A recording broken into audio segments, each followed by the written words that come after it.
कितनी बार आपसे कहा है कि आप डायरेक्ट इंतकाल ना करवाया करें, पहले रजिस्ट्री करवाया करें। और दूसरी चीज़ ये है कि प्रॉपर्टी ख़रीदते हुए जल्दबाजी ना किया करें,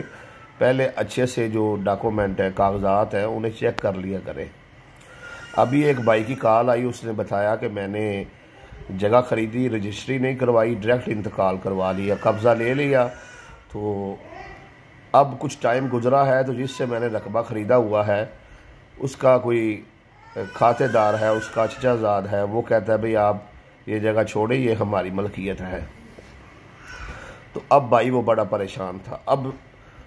डायरेक्ट इंतकाल करने की एक वजह तो ये हो सकती है कि वो उसे उस जगह से जगह देना नहीं चाह रहे, पीछे से कहीं अब जगह देंगे, क्योंकि उसके पास रजिस्ट्री नहीं है और रजिस्ट्री में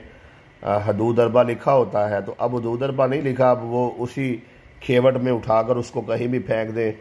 वो क्या कर सकता है, क्योंकि डायरेक्ट इंतकाल हुआ है, कोई स्टाम्प में लिखा ही नहीं है कि ये रकबा फलां जगह पे ये प्लाट दे रहे हैं, उसका हदूद अरबा ही नहीं लिखा। दूसरी बात यह है कि जायद बै भी हो सकती है, अब उसे चेक करना पड़ेगा, कहीं इस बंदे की जगह मिसाल के तौर पे 2 कनाल हो किसी की और वो 2 कनाल के प्लाट काट के बेच दे और गलियों में 10 मरले बच जाए और वो 10 मरले के नंबर ले और खातेदार के किसी प्लाट का कब्ज़ा देकर तो वो नंबर बेच दे, तो कहीं उसने जायद बै तो नहीं बेची हुई। अब उसकी जल्दबाजी करने की वजह से और रजिस्ट्री ना करवाने की वजह से वो इस मुश्किल में फंस गया है। तो आपसे भी ये इल्तमास है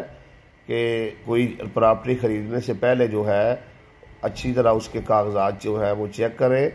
और उसके साथ साथ जो है